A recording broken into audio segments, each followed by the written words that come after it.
I'm Danielle Smith. I am guest hosting for Common Sense Calgary. We are interviewing all of the candidates for Calgary City Hall in the upcoming municipal election. And joining me now is your candidate for Ward 8, Cornelia Wiebe. Cornelia, thanks so much for being with me today. Thanks for having me. So let's begin by talking what inspired you to run.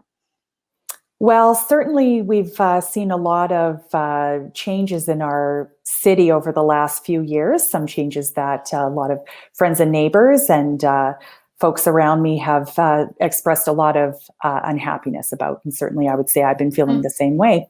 So through conversation, again, just with people I know, talking about what's been going on in the city, things that we'd like to see change, things that we think could be done better.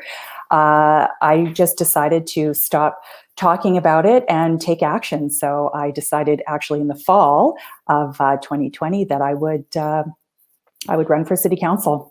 That's interesting. So you decided before the incumbent councillor, Evan Woolley, decided that he was not going to run? That's correct. Yeah. So tell me, if you don't want to get into some of the things he did wrong, that's fine. But I want to understand a little bit more about some of the decisions that he made over the last 4 years that you might have done a little bit differently. Can you pinpoint anything? I would say, primarily it was just the idea of engagement and listening to the communities.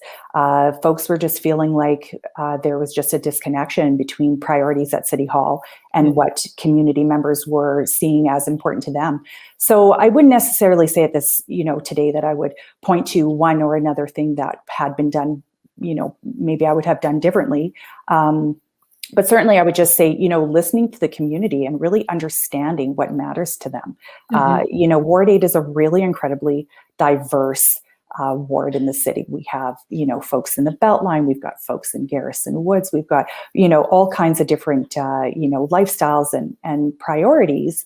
And I think a council really needs to be aware and mindful of the different, sort of nuances of the community. So that's really more where I come forward. I am listening, and I'm certainly understanding that we're going to have different priorities and needs throughout the ward. So that's where I plan to do a lot of work. Well, your ward is so complex, which may make this next question hard to answer. What are the top 3 issues that you're hearing in your ward? And maybe it's a bit different for some of the single-family neighborhoods versus those who are downtown versus the businesses in the Beltline. But let me leave it to you. What are you hearing mostly? Well, certainly, I think most folks in general have talked a lot about property taxes, right? We've got a lot of work to do, I think, when it comes to sort of figuring out how we're going to do a better job of managing the city budgets and managing our property taxes. But that really spills over into business tax as well. I am a small business owner. I'm a local business owner. I have been for over 20 years, and specifically in Ward 8 in the Beltline. And I know firsthand what business taxes and the increases that we faced over the last several years, what that looks like to my budget and to my business. And certainly I've engaged with a lot of business owners and folks in the community talking about that. So I think there's definitely taxation, both from residential and business, a huge priority. Something that recently came forward, as we know already, a lot of conversation about the Guidebook to Great Communities. So again, we've got, folks in parts of the ward that are really excited about it, definitely supportive about it. Happy to know that there is going to be a plan in place that really allows them to understand what development will look like for them in their communities. But then we had some folks in other communities that feel very unsure. They're very nervous about the language. They're very nervous about what development could mean for them in their communities. And they're really just looking for more engagement and maybe more reassurance about some of the concerns that they brought forward. And I certainly can appreciate from both perspectives, both, positive and certainly addressing those concerns. Yeah. So, those 2 things I think are definitely the priority now. But thirdly, I would say, just again, focusing on a city council that can really work together.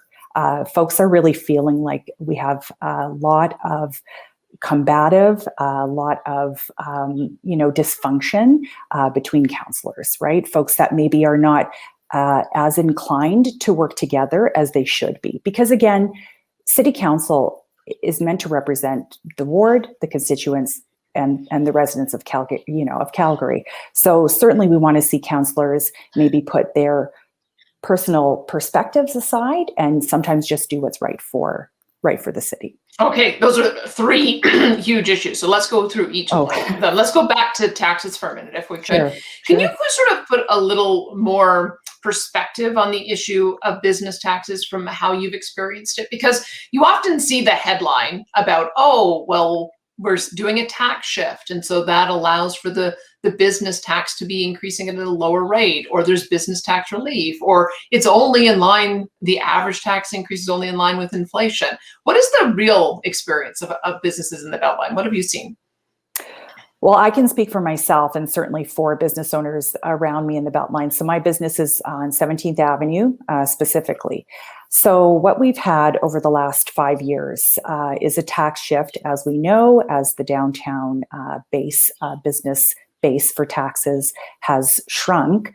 The surrounding neighborhoods and the areas that spill out through Calgary have to pick up the slack for the business tax.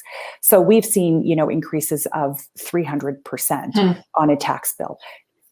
It's unsustainable to suddenly be forced to look at a new budget in a business that has to somehow account for an increase of a 300% tax bill. So that's a huge barrier. Certainly when you're talking about wanting to be able to employ, local folks in your community, when you want to talk about, being able to offer more goods or services into the communities, I mean, that just is, it's a huge barrier. It's a financial restriction. So certainly that's been my experience. I can tell you on 17th Avenue specifically, we have also been faced with years of construction. So absolutely, the services are necessary to do a full overhaul. That's something that happens. It's a life cycle of services, right? Utilities. So the entire street did need to be tore up, and all of those services needed to be upgraded. I think we all understand that that's what happens. It's a 30-year cycle. They went even longer. I think it was 33 or 34 years. But in fairness to the businesses, not only did we still through road closures, so the street was actually closed to traffic, where you could only access services, that businesses there as a pedestrian. We continue to pay our full taxes, and we continue to see increases. I just feel, again, that that's something that we really, as a city council, we would really need to reevaluate our priorities and how how we value our local business. So I don't know what your view is on downtown and whether those businesses are ever going to come back. I mean, we've got one of the recent interviews I did, they suggested there's enough vacancy downtown to accommodate 100 to 140,000 employees. So the alternative has been looking at a tax shift to the residential base. So tell me what you think the prescription is. How do you think this gets resolved? Well, I think I think it's complicated. I don't think there is really just one sort of correct way to move forward. I mean, I don't think the idea of just, taxing one more to alleviate tax from another is necessarily the answer either. I think we need to be a little more creative in the way we view our taxes and how we really balance residential taxes and business tax. Businesses really do pay a larger share, and compared to most Canadian cities, we actually, Calgarian businesses, we pay more in general than sort of other businesses do to help offset that cost to residents. So I certainly think that what we need to do is go back to the drawing board. We need to have that conversation. We need to look at the ways that business taxes are collected, and we need to go to the province. We need to really have a conversation about distribution of the property taxes, what goes to the province and what the local city gets to keep, right? I think that if we have a good, honest, and transparent conversation about the needs of Calgarians and how even a 1 or 2%, amount of taxation that the local level could keep in our city, I think that could really go a long ways to really help us out.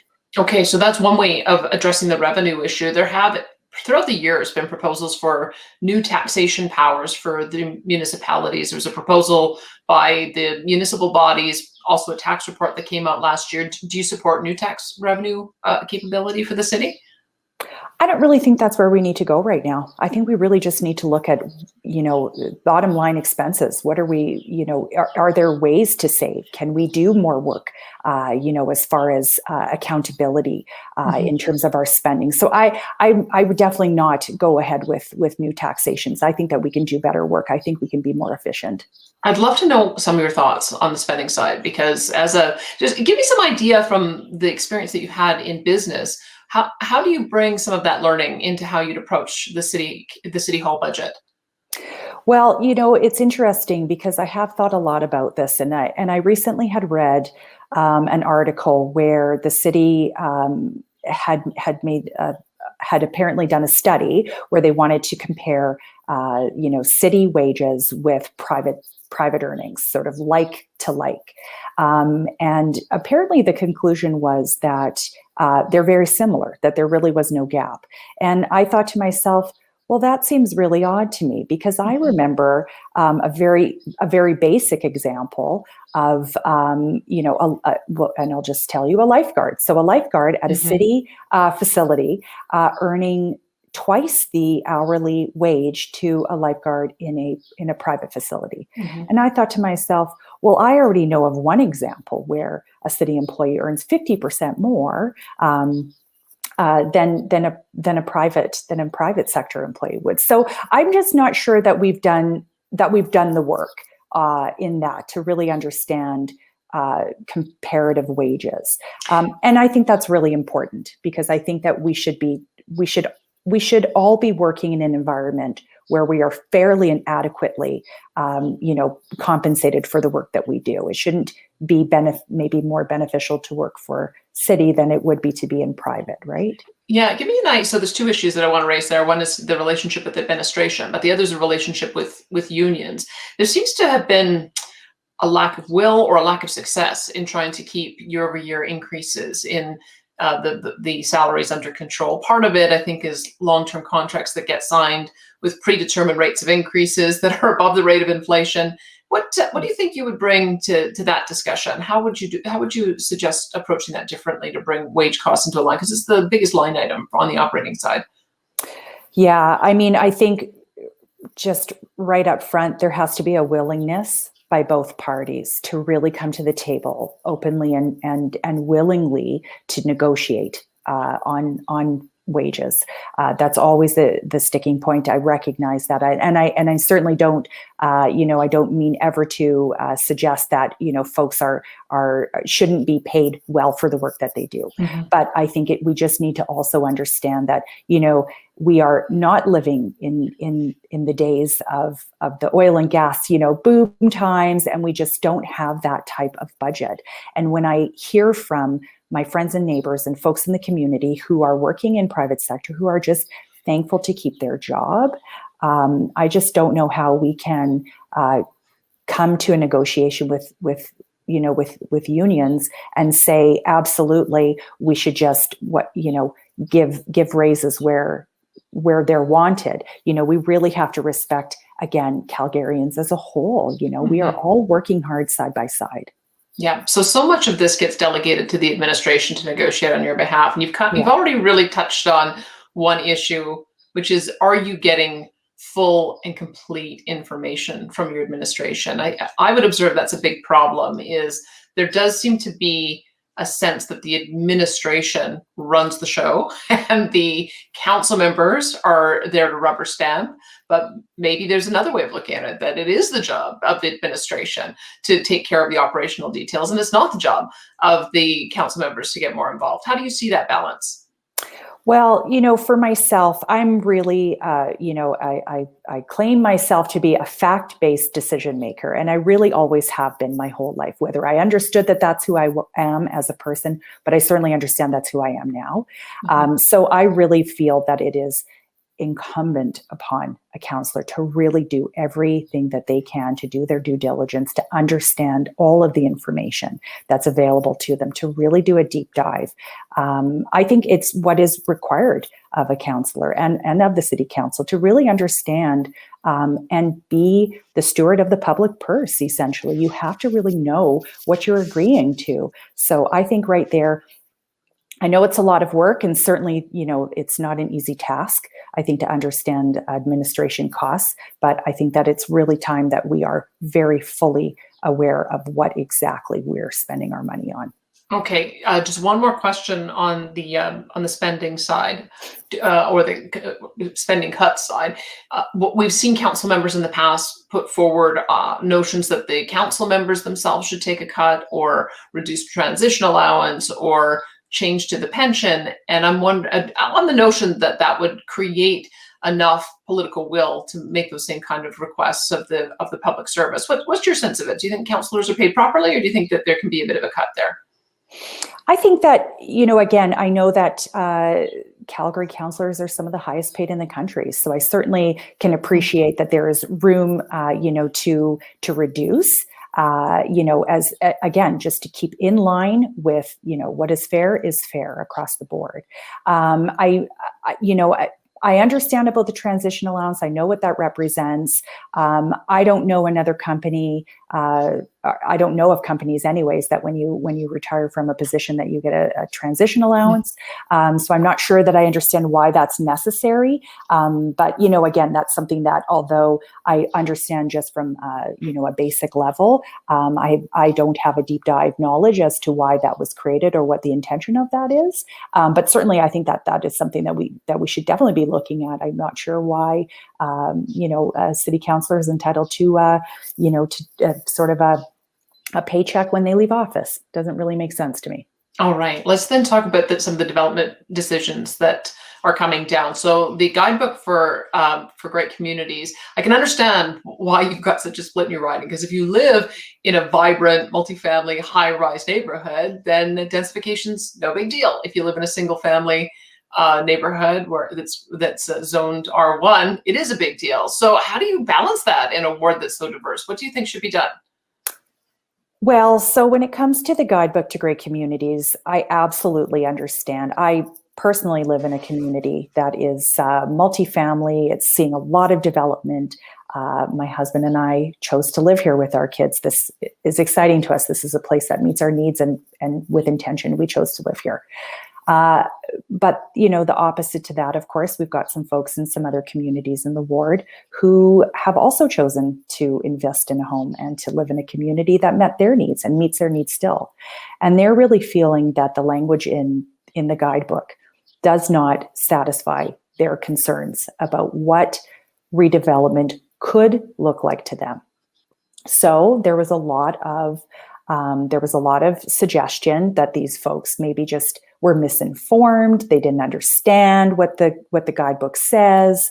That really they were just kind of reading into it more than what is. But I think that their points are really valid. What they're looking for is a conversation and a little more collaboration as far as how the language reads in the guidebook.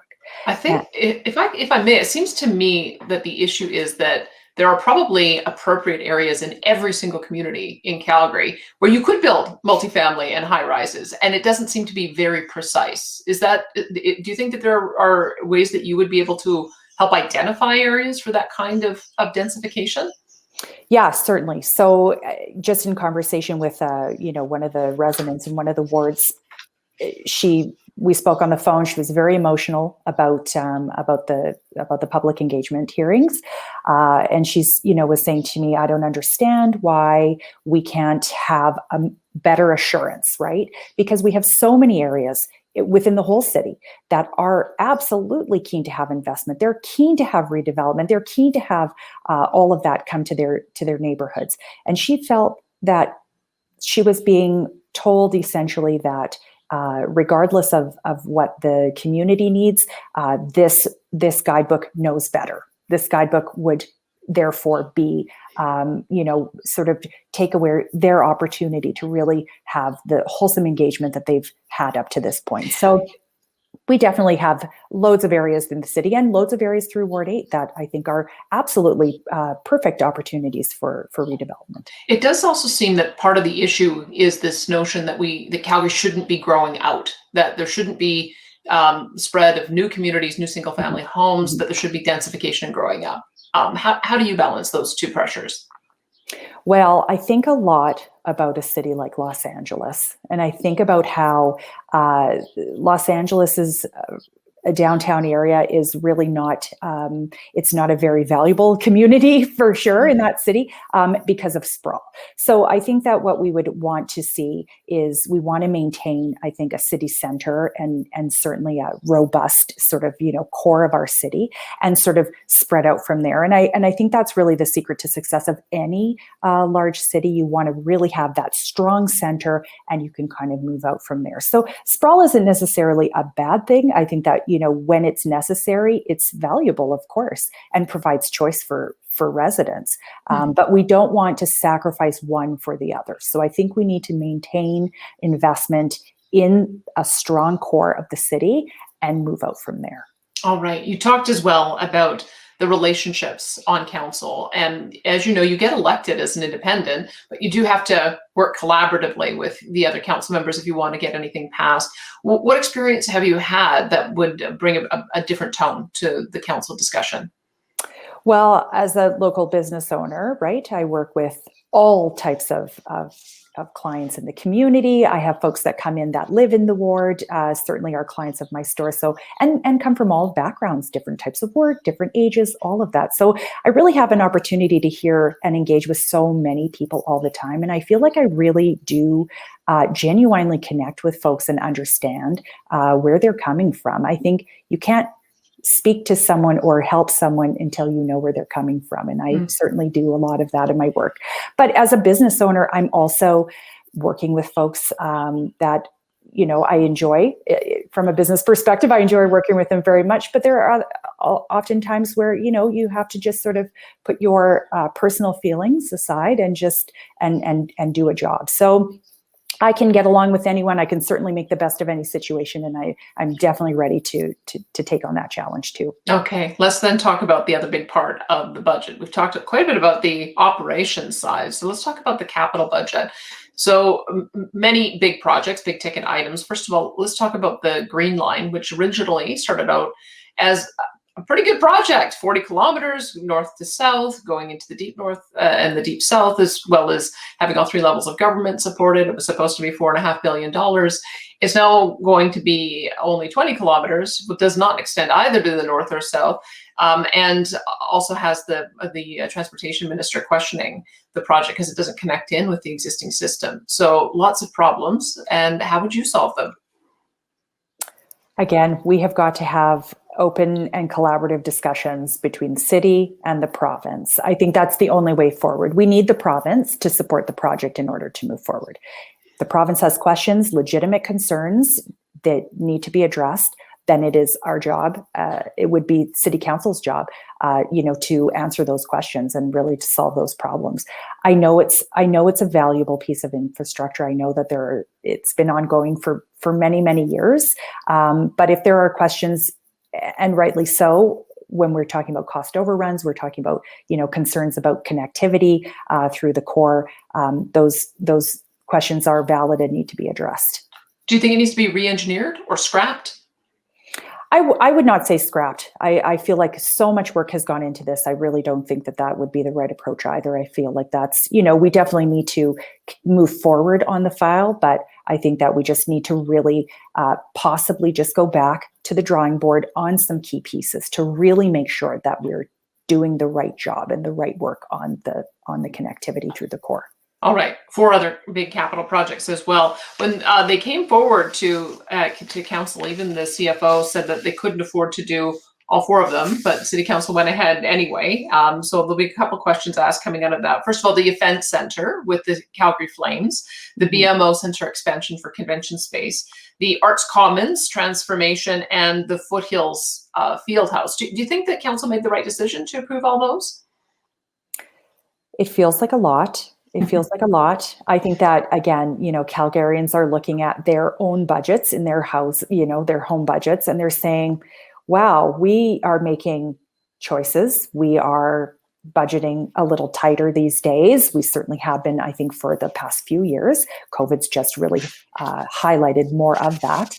I don't know that it's the responsible spending to go forward with all of the projects. I see value in all of them, but I'm not sure that all of them are necessary at this time. If you had been on council and could choose only one, which one would you have chosen? If I were going to choose only one, well, that's tough because I sort of feel that I would have chosen possibly two. Okay. Certainly, I know there's a lot of controversy about the arena. I know that there's a lot of conversation about that. But I can tell you this, I'll share a story. I'm from Winnipeg. I lived through the time when the Winnipeg Jets left the city, and that was really a big deal. And it really, I think it's hard to maybe understand until you've lived through it. Having a sports team like that where all of the residents of a city can get behind, regardless of what you do for work or where you sit in politics, you come together for something that's just really fun and, just really is like brings, commonality and camaraderie. Losing the Jets was a really big deal. And now seeing them come back to the city and seeing how much investment that brings, how much money comes in through game time. Of course, the arena is used for all kinds of other things. I really do feel that that's something that brings incredible value to a city, more than just the obvious of a sports team. So the arena deal, I do, although I know it's a lot and it's a big spend, I really do feel that that's something that brings value far beyond just a sports team. But I'm also really a huge supporter of arts. I am a Theatre Calgary season ticket holder. I have been for many years. I really value so much what that brings to a city as well. And I do feel that reinvesting and continued investment in those areas is really important also. So I think those two projects still would be, for me personally, really important. All right. Now, based on your answer, people are going to be saying, are you rooting for the Flames or the Jets in the upcoming? What can I say? Let's see who's in the lead. All right, let's talk about the economy though. What do you think needs to be done to get Calgary booming again? I think we probably all remember the times when it really was just ticking on all cylinders. It's been a hard 5 or 6 years. What do you think needs to be done, and what do you think the city can do to turn that around? Well, I think we definitely need to have, business-friendly policies, right? So when we're talking, as we spoke earlier about business taxation, I mean, that's a huge deal when you're looking at investing, specifically if you're looking at investing, in property and in having a physical space of some sort, understanding that at any time, possibly your business tax could change, 300%. That's certainly not going to appeal to a lot of investors. I can imagine. But we're talking about tech. We're talking about things like the film that we've seen a lot of positive changes on recently as well. Mm-hmm. Film is an industry that brings in so much local spending into this economy. It's unbelievable, actually. The numbers can be staggering. But beyond just investment, where we think, oh, we'll have some celebrities maybe in town, right? They'll spend some money in some restaurants and they'll stay in a couple of hotels. It extends far beyond that. There are about 50, related fields of work that all benefit from the film industry. So I think, we just need to be speaking at the table with all types of folks. We need to be really open to new ideas and collaboration. I think that's really our only way forward, is really embracing some of that. Well, let me ask you about the idea of giving direct supports. I mean, the province has more levers, and I think we saw that with the change of the film credit. But the city has identified $100 million set aside through Calgary Economic Development to give direct grants to attract businesses. Do you support that approach in general? In general, I'm not a fan of government choosing winners and losers when it comes to businesses, right? Who they'll invest in and who they won't invest in for whatever reasons. But I do understand where we do need to see grant programs put into place, because when you are an upstart, it can be very difficult to get your seed money, to get money, to move your ideas forward. Mm-hmm. So it's a tough one, because while I do understand and value that we have to make investments, part of investing is, definitely, putting your money where your mouth is and saying, yes, here we're going to do it. We're going to support you. But I just always, I'm a little cautious when government is making the decision about who receives that investment. All right. So I've got a few sort of quick questions at the end here, just based on other issues that have come up in the last year. First of all, snow removal. We heard a lot of unhappy residents over because of how snow removal took place in December. Are you hearing that in your community? And do you have some thoughts about how it can be done differently? So when it comes to snow removal, I will definitely say my family and I were those, community members out on the front street, shoveling out our cars and, helping folks. So many folks were stuck on street corners. It was really a mess this year. Mm-hmm. So, I think that it's interesting. When I moved here, 20 years ago, always the joke around snow removal was, wait for the Chinook. That was the snow removal plan. I think we've seen in recent years, and this year was no exception, that we really need to reevaluate that snow removal plan. Again, we're a winter city. We can learn Mm-hmm. from other cities throughout Canada. We can really figure this out. I don't think it should be that difficult to figure out how to be better on our snow removal. Do you think there needs to be more private sector involvement, whether it's on snow removal or some of the other services? So I think one of the council members has proposed that a portion of garbage collection be contracted out, the operation of golf courses. Do you think that that's a viable option? I think it's always an option. Absolutely. I think that, when I look at private sector business often knows how to be more efficient. They seem to know how to manage their budgets and deliver on services that work in the market. So I think that's always an option. I'm not saying that's always the answer, but certainly it's always an option to explore. Okay, let's talk about the defund the police movement. As I understand, it's identifying a portion of the police budget that could then be allocated to other service providers so that you could better deal with mental health calls and addiction calls. Do you support that general approach? Yes, I do think that when it comes to the, defunding the police, I think that that's really not necessarily the right way to frame it, right? I think that we need to work in collaboration with some other services, and specifically with Alberta Health Services when it comes to mental health, when it comes to domestic calls. I think that we have some other levers that we need to be activating to work collaboratively with the police force. Certainly we cannot allow the police to continue to be the only sort of, first responders to some of those situations.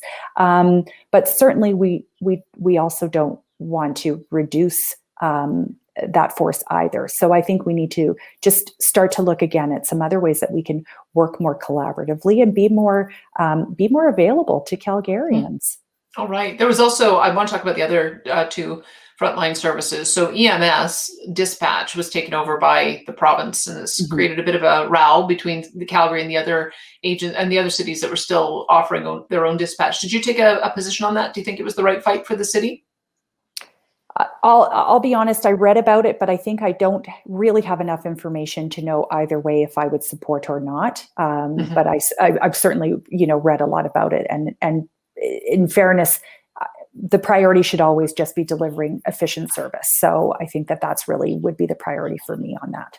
Okay, one of the things we discovered is that fire does a lot of first responses when it comes to medical calls. We also know that there have been issues about, do we approve new developments in new communities? And one of the issues was, do we have enough resources to build new fire halls and hire more firefighters? Do you think that there are any efficiencies to be had in that budget, or do you think that the city's got it pretty well right?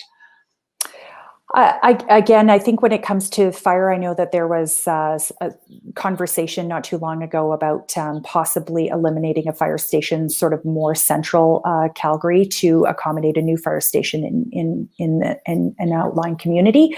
And I think that was addressed, and that the decision ultimately was to not close the fire hall.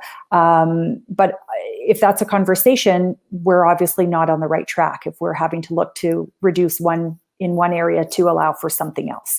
So again, I think it comes down to budgeting. I think it comes down to understanding in approving a new community and development, what that looks like. We can't approve and then come back later and say, oh no, what have we done? We're not really in a position to accommodate safely the folks that are going to be living out there. So again, I think we just need to be really looking at every option and every angle before we're passing new communities or other things as such. Okay, just a couple more questions on the issue of referenda. So the city made the decision to go ahead with reducing residential speed limits to 40 kilometers per hour without putting it to referenda. But then they made the decision to ask the people what they thought about putting fluoride back in the water. Do you think they made the right call on both of those? Well, that's an interesting question, because specifically when it comes to residential speed limits, again, hearing from friends and neighbors, having these conversations, again, a lot of folks were just sort of left scratching their heads wondering, is this the priority? Is this like really the biggest challenge facing Calgarians and city council right now, is having this conversation about speed limits? And again, it was like really safety aside. It was really not about that. I don't know a single person, a single community member who said to me, geez, I'm not worried about safety. Of course, we're worried about safety, but it was really about the cost of delivering on that change. And was that really the most important matter today? So do I think that was the right decision? I mean, when it comes to safety, we want to be safe, but was it the priority of today? I don't think necessarily that it was. When it comes to fluoride, that's a little bit different, I think, because that's a conversation that we have a lot of data now, a lot of science to back up both the pros and cons of fluoride in our water, in our daily water systems. So I think that asking Calgarians really on that type of topic is a really great way to ensure that we are delivering on the services that Calgarians want. All right. So last question then for you is that you do have to balance ward issues with what's best for the city as a whole. What would you do if what your constituents want was at odds with what the administration was recommending for the city? Who would you side with? How would you resolve that? Well, that would depend, I think, on, again, whether it's a safety issue, whether it's a community interest issue, is it a budget issue? I mean, I think that I couldn't just say I will always or will never, but certainly I will always engage with the community and understand their needs and base my decisions, hopefully in a balanced way, with any of directives from administration. All right. Well, thank you so much for your time today. I sure appreciate it. Danielle, thank you so much. This was just fantastic today. Yeah, thank you. It's my pleasure. That was your Ward 8 candidate, Cornelia Wiebe.